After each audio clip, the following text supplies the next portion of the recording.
Oh yeah, another show that I don't remember seeing before. But was it any good?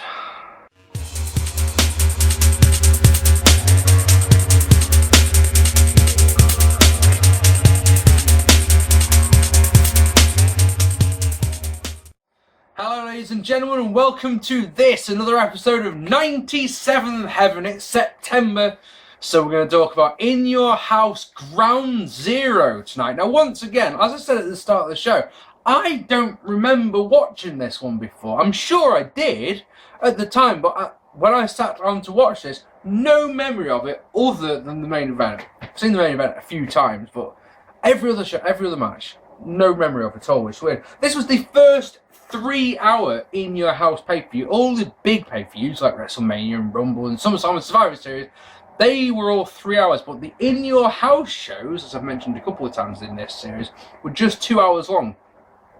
And there's 4,963 in attendance. And my first thought, and it says on my notes, will this affect the crowd noise? Less than 5,000 people in the place. And of course we've got Vince, Jim Ross and Jerry the King Lawler on commentary. Shall we get on with it? Oh yes we shall. So, opening context. Brian Pillman defeating Goldust in an okay, indecent proposal match. What's one of those, I hear you say? Well, it goes like this. Brian Pillman was going around claiming that Dakota, who was Dustin Runnels and Terry Runnels' daughter, she said that he was Dakota's father. She's mine. She's my love child, he claimed. It's pretty uncomfortable watching a child being involved in a storyline at any point. I will say the same thing, I'm sure, when we get to 10 years ago and we're reviewing 2005 with the Rey Mysterio, Eddie Guerrero, Dominic storyline, which I thought was horrendous. You know? Yeah, the stipulations for both men. It goes like this. If Pillman loses, he will leave the WWF forever, while if Pillman wins, he gets Marlena for 30 days. Happy days. So my question to the crowd is answered immediately as Goldust goes up into the corner, 10 punches in the corner. Crowd happily, willfully, gleefully chant along with him. Nice amount of noise for that. Happy, happy days. They go nuts for a suplex on the entrance ramp by Goldust. And then Goldust works the knee, which is good sound storytelling. Of course, Brian Pillman involved in a car accident earlier in the year or late in '96. I do forget. I'm sorry. He had to have his ankle surgically repaired. In fact, it wasn't surgically repaired. So it was fused in a sort of a walking position. So you know, it can't ever move again. It's crazy. Brian celebrated it was good though. Goldust goes to the curtain call. The referee gets bumped when it was deemed done. Goldust checks on the referee, allowing Brian to steal Marlena's loaded purse, clock Goldust with it, and then that gets the win. And he gets Marlena for 30 whole days. I've heard that Marlena was meant to turn heel on Goldust at the Bad Blood pay-per-view a month later inside with Brian. After the bell, King gets Marlena's purse, finds out there's a brick in it. So that's how it was loaded. Pillman drives Marlena to his car and drives off with her. Match was so much better than the one they had at SummerSlam. These two had a half-star match at SummerSlam. Of course, I say what was meant to happen because this is Brian Pillman's last pay-per-view appearance, unfortunately. He was found dead the morning of Bad Blood, which of course we'll talk about in a month's time. And then, our second match of the night is Brian Christopher defeating Scott Putski in a match. It wasn't, you know, if you're going to rate it, it's about a star, because basically the deal with this one is that Putski is the son of Ivan Putski, who some older fans may remember. I surely don't remember him. He was a tag team champion with Tito Santana back in the late 70s. And basically, Scott and Ivan had teamed up together to take on Jerry the King Lawler and Brian Christopher, which of course is one of the fun talking points of this one, is that they were basically everyone knew that Brian Christopher was Jerry the King Lawler's son. It's just that those two both denied it. Anyway, they had a father and son tag team match. And then, well, 2 months later, I suppose, they're having a match on pay-per-view, these two. I don't know why. Anyway, the only good part of this one is Brian Christopher hitting a Jeff Jarrett style stroke. That's the only good thing in this match. And then basically Brian Christopher goes for a pescado or a cross body over the top rope. And basically Scott Putski doesn't catch him right. As he falls down, his knee buckles out, his knee gives out from under him, match is stopped. Game over. Happy days, I suppose. Basically the referee begins to count him out, goes and checks on him. When he realises how serious it is, he calls the match off, and that's that. Happy days. I mean, Lawler celebrates with his not son after the match. Lovely. And then, so that's a 1-star match and a 2-star match. What am I talking about? 1 star. This match is half a star. If you're nice. Bloody hell. What am I talking about? Savio and Vega defeating Crush and Farooq in a triple threat match that was utterly shite. This is part of the Gang Wars storyline that was going on at the time. Think about the Attitude and the great storylines. The Gang Wars is one that doesn't come up very often. And, well, this match doesn't make a lot of sense at the best of the time. I mean, the Gang Wars, you've got 3 gangs. You've got Los Barracudas, or whatever they're called. You've got the DOA, the Disciples of the Apocalypse. And you've got the Nation, Happy Days. You've got white bikers, Mexicans, and essentially black supremacy guys, haven't you? And now, this storyline has got so many things in it that you just go, what are you talking about? How does Crush, for example, go from being a black supremacy guy in a black supremacy group, into a white biker group? More importantly than that one, I suppose, is how did he get so fecking over? Because by God, the crowd love him. The only person that they're interested in this match is Crush. Absolutely 100%. I couldn't stand the Gang Wars thing. One good thing came from the Gang Wars storyline, and that's The Rock, and I'll probably mention that a few times over the next couple of months. Yeah, I mean, the only thing with this one, it's a 1/4 star, and that's because the crowd are so into Crush. Like I say, I'll tell you something, Savio Vega hits one of the worst neck breakers I've ever seen. As basically, I mean, you know when you do a swinging neck break and the way you swing round, imagine Savio Vega swinging around and Farooq swinging the other way round. So they basically go apart from each other. It is the horrendous looking thing. Oh man, it's bad. And also, this match doesn't make sense, right? Because you've got Crush, Savio Vega and Farooq. Now, Crush and Savio Vega were both kicked out of the Nation, yet they don't team up to beat on Farooq. And I can't get that one. I just can't figure that out. Crush and Farooq team up to take on Vega. Fucking A. Vega gets a spinning heel kick for the win. Lovely.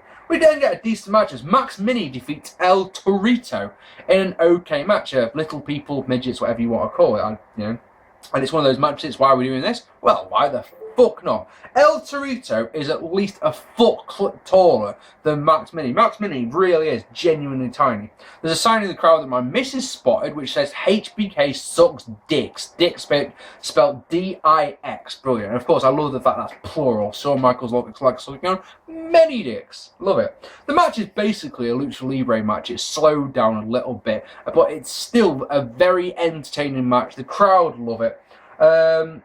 And of course it's flips. Flips. Nothing in between, but of course it's a Lucha Libre match. You're not expecting anything in between.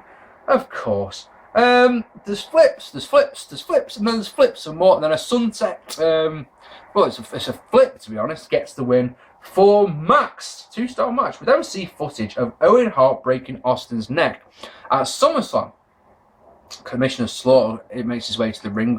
Jim Ross gets in the ring because you see, the night of SummerSlam, Austin won the Intercontinental Championship, as I'm sure you remember. But also on that night, he and Dude Love were the tag team champions. Now Austin hasn't been cleared to wrestle by this point, so him and Dude Love, they bring up the 30 days storyline. You haven't defended your championship for 30 days. This is one of those things in wrestling that only comes up when it's needed. Does that make sense? When they want to get the belts off someone, they go, I'm defending it for 30 days. Otherwise, it doesn't matter. Look at CM Punk earlier this year, late last year. Doesn't matter at all. It's one of those things. It's not a real rule, if that makes sense. So anyway, they brought it out this time. Austin and Dude Love have to give up the belt. So Dude Love comes out and reluctantly gives up his belt. And then Austin comes out and JL gets on the mic. Austin gets on the mic. Orders Sarge to pick up his title belt and tells Jim Ross that him and the WWF make him sick. So Jim Ross says he tries to console Austin, say he wishes that Austin could wrestle and how he wishes him a speedy recovery. And Austin, we can probably imagine what he does. He responds to these words, these kind words from a friend of his by giving him a stunner. Obviously, on its own, on a standalone, it's just he gave him a stunner. My God, he gave Jim Ross a stunner. What a badass he is. The thing is that this is the start of something massive. And of course, we couldn't have known it at the time, but this is This is the start of something huge, because he starts to pick off the management of the WWF. Who can forget the stunners? The one on Sergeant Slaughter was amazing because it looked like it actually killed him. And of course, we all remember the world's worst stunner from Madison Square Garden when he did it on Vince. This was the genesis of that. And this is one of those things where when you've not seen the show before, you don't remember seeing it for a long time. Because of course, this bit isn't mentioned, is it? We always on the Attitude Era, on the Austin DVD or whatever, you see the stunner on Vince, but I don't think many people remember this one. I know that I had certainly forgotten it, so if nothing else, I'm happy about that. Anyway, because of all this, we need new tag team champions, do we not? So, the Headbangers defeated the Legion of Doom, the Godwinns, and Owen Hart and Davey Boy Smith in a crap elimination match to win the vacant tag team champions. So, Dennis Knight is now a successful chef. He's Phineas Godwinn. I just thought you might want to know that. So the rules are that two men can be in the ring at the same time. Now this means that both members of a tag team can be in the match, but it's one of those. I've got on my notes in big capital letters. What happens if you pin your tag team partner? Does that mean that you're eliminated or you're not eliminated? And then I had a think, and I've been thinking about. I'm sure in 1998, I could have sworn the New Age Outlaws retained their tag titles in a match like this by pinning, say for argument's sake, Billy Gunn pinning Road Dogg. I'm sure that happened. But anyway, man, this match is so dull. I mean, it's so boring. Vince and King are so interested in this match that they spend the most of the time talking about the one night only pay-per-view that's coming up in England at the end of September. If you want me to review it, I will. If you don't, my goodness me, I won't. Literally, nothing happens for 10 straight minutes. Nothing of note. Nothing makes you go, right, I'll write that on my notes. Nothing until Animal gets the slot bucket from the Godwinns and hits one of the Godwinns with it. I forget which one because it doesn't matter. And gets himself intentionally disqualified. And it's one of those things in wrestling where you just go, well, you're a fucking idiot then, aren't you? You've just given up your chance to win the tag team championships by hitting someone you don't like with a bucket. Well, why the fuck not? So, a nice dive to the outside by Mosh is the only highlight of the Godwinns versus Headbangers. A sunset flip eliminates the Godwinns. Owen and Davey don't do anything in this match until it goes down to them and the Headbangers.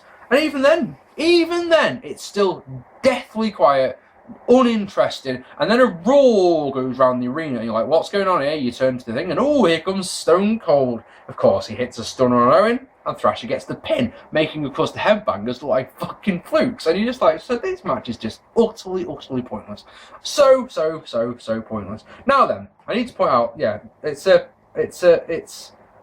dud, actually, is what I've given it, believe it or not. There's nothing of note at all in a match like this. Come on, we need something good. We get our second, didn't mention it earlier on, our second advert for Cause Stone Cold Said So. The video, you can get that for, it's only $19.99 plus $6 shipping. $6! Fucking hell! And then the Headbangers celebrate with the fans. And then JR says to Sarge that something has to be done about Austin. And it's an interesting one because he's got an ice pack and he's holding it on his neck.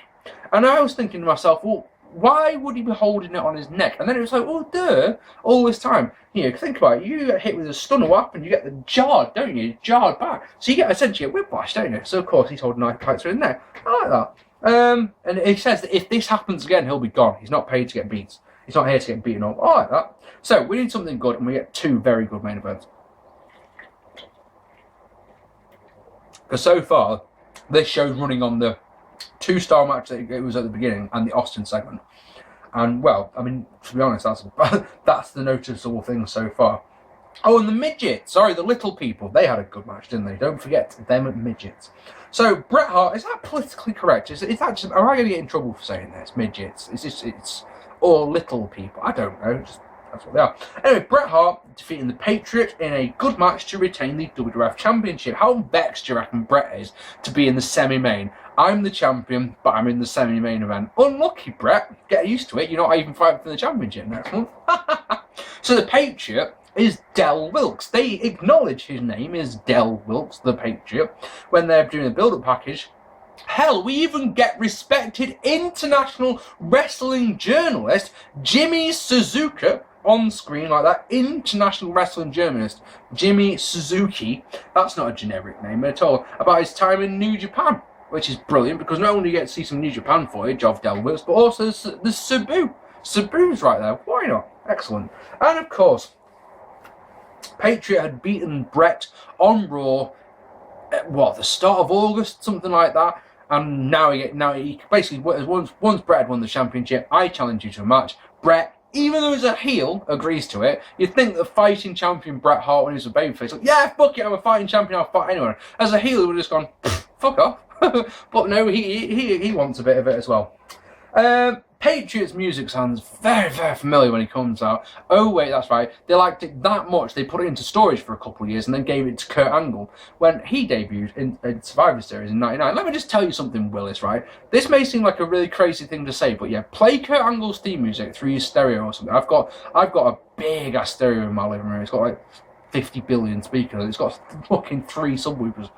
Play Kurt Angle's music through a decent sound system, and it has the nicest bass line on it. It's unbelievable. Anyway, Patriot works the arm for a good long while, and being psychology and being storytelling, the crowd don't give a shit in the slightest. Bret breaks out of it, works the leg, crowd, psychology storyline. Don't give a shit in the slightest, because why would they? But they do pop when Bret puts the ring-assisted figure 4 of death on.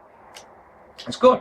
It's good though. Bret controls and the crowd now come alive with fuck that technical bullshit sort of reaction. I want to see some spots. When Patriot gets 2 off a roll-up, they go mental. Because why wouldn't they? So the Patriot gets 2 off a full Nelson slam, which he calls the Uncle Slam, which I just think is absolutely fantastic. Basically, we get interference from British Bulldog, and we get interference from Vega, and that's all good. It's one of those things that it actually helps out the match, the interferences, and of course it sets up the match we're going to see next time at Bad Blood, which is a flag match, if I remember rightly, which is Vader and the Patriot versus Dave Louis Smith and Bret Hart. Like I say, the championship's not even being defended next time out. Fuck you, Bret. So yeah, Patriot locks on a sharpshooter towards the end, and of course it's Bret Hart. You can't put a sharpshooter on me, damn it. And of course he knows how to counter it, which is wonderful. So he counters out of it, puts his own version of sharpshooter on, and that's what gets the win. And then yeah, this, like I say, it sets up the match. I thought that the actual match was good. The psychology storytelling was really nice. Like I say, Vader and Bulldog didn't hurt the match at all. Sets up the match next time, and of course, because Bret Hart is a genuinely evil bastard these days. Why not him with a pile driver after the bell? And that's exactly what it does. Match went 19-15, so it had a decent length. And then, if the pile driver isn't enough, Bret, the Healy bastard that he is, gets an American flag, snaps the post, gets the flag, chokes out the Patriot with it. You're a bad man, Bret Hart. You're a bad, bad man. 3.5 stars, though, I gave the match. It's a match that I really enjoyed. Maybe 3.5 might be a bit generous. It might be a 3-star match, but I enjoyed it a great deal. It was really good fun. And yeah, and then we go on to the main event as The Undertaker defeats Shawn Michaels. Sorry, no, he doesn't at all. He fought Shawn Michaels to a no contest. I'm going to go through this one with you because, in my opinion, this is a 4-star match. I absolutely love this. I really did. So, as we all know, Shawn Michaels had defeated I'm doing it again, look. Had cost The Undertaker the championship. He was the guest referee in the match at SummerSlam. He cost Undertaker the championship, and Undertaker is vexed about this. But of course, as I seem to say every single month at the moment, Undertaker still has the Kane stuff hanging above him. All that's going on while he's trying to get his revenge on Shawn Michaels. Fantastic. In the opening package, we see Shawn Michaels and Triple H beating up Undertaker, and at one point Shawn Michaels clocks him with a chair, and we see one of the most obvious blade jobs I've ever seen in my whole life. Right there, as the camera's pointing at him, Undertaker's like this, and as he sits, he does the dead man sit up, and as he sits up, oh look, exactly where he was, is pissing blood. What a shocker. Anyway, basically, though, that's pretty much all there is to it. Undertaker was cost the championship, and he really wants to get revenge on Shawn Michaels. And Shawn Michaels and Triple H are beating him up. That's all good, and you've got the Kane stuff hanging over him as well. Happy days. Off we go. So, interestingly, Shawn Michaels comes out and he does his pyro. He does this, and nothing happens, which is funny. And then the pyro goes off after it, and he's sat there just, don't bother, just don't bother. And then When Taker comes out, Shawn Michaels is brilliant because he hides behind the referee. So Taker does what any normal human being would just bam to the referee. Right, boy, you're gonna get the shit kicked out of you. And he does. He absolutely murders Shawn Michaels. They brawl up the ramp, yeah, and this is the last pay-per-view, as far as I know, that used the old, the old house set for the In Your House one. So they go to the house. Shawn Michaels is banging on the door to get in while Taker's stalking him. So yeah, he gets beats on the ramp, beats at ringside, beats in the ring. Another referee comes out, and this is why I wanted to go through this match with you, because Shawn Michaels basically is on his knees. He's begging the referee, please disqualify me, do anything, throw the match out. The referee is brilliant because he just goes, I can't. And Shawn's like, why not? Because the match hasn't started yet, and the bell had never rang. And you're like, that's fucking brilliant. So Shawn Michaels is chucked into the ring, and then the bell rings, and you're just like, fantastic. That's just great. So the bell finally rings. Shawn goes to work though. He clips the leg, hammers in the corner, he gets a sunset flip, but Taker's really mad now, stops him, and weirdly, and this was a strange one, he starts working the arm. And I wasn't expecting that. Was not expecting that at all. I'm not going to complain. It's just that Shawn doesn't sell at any point, and it's just a bit of in a grudge match. I don't like psychology like this. I don't like working over a body part in grudge matches because it's weird. It's like not the type of, you don't want to go for the methodical, scientific sort of wrestling. Surely you just want to beat the shit out of your opponent. So working over Shawn Michaels' arm may be all good and well, but like I say, it's Shawn Michaels and he doesn't sell. He doesn't sell it at all. So anyway, now I've lost my place. Rope walk is blocked, allowing Shawn to hit a baseball slide at a crossbody. Taker catches him, rams him back first into the ring post that leaves him, then hits a massive back body drop for 2. The ladies scream as Shawn Michaels tries to escape. Undertaker grabs him by the tights, so we see some Shawn Michaels ass, which I'm sure Spaz Phoenix absolutely fucking loved. Taker stops him by tights, like I say. Shawn Michaels grabs a chair, they fight over it, and that bumps the referee.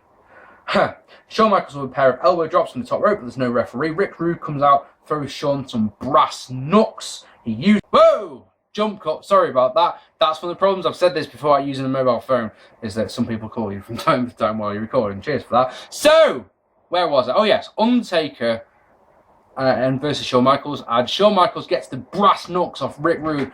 Bam! Uses them, and that gets 2. Troy Hunter brings out another ref. He counts 2.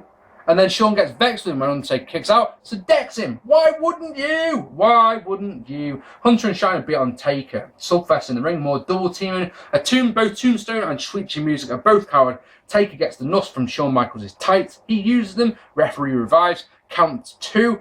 Kicks out. Naturally, it's Earl Hebner as well, which is brilliant because he gets chokeslammed by Undertaker, which is great.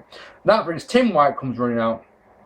And he basically throws out the match. So it takes him 4 referees, and it's taken until now. Now this will some people will tell you that this is a bit of overkill, and it made me think back. So you remember Undertaker versus Brock Lesnar from 2002?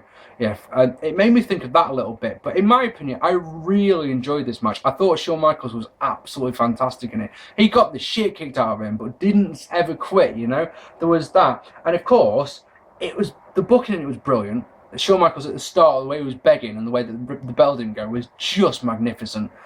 We've now got the genesis of Generation X. I assume they formed in between SummerSlam and here because you've got Rick Rude, Triple H, Shawn Michaels and Chyna, that's all good. So DX are going to go on in future, which is fantastic. And of course, like I said, this sets up Hell in a Cell beautifully, absolutely perfectly.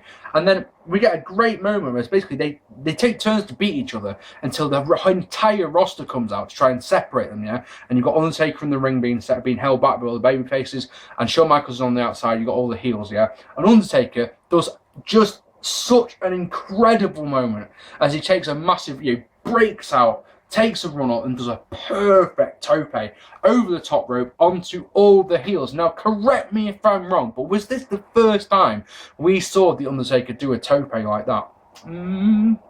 Incredible moment, absolutely incredible. Taker gets back into the ring, he's left all alone as the show closes. I love this. I thought this was absolutely fantastic match. So you've got that, Bret Hart versus the Patriot and the Minis match, they're good, as is the Austin segment. That's fantastic.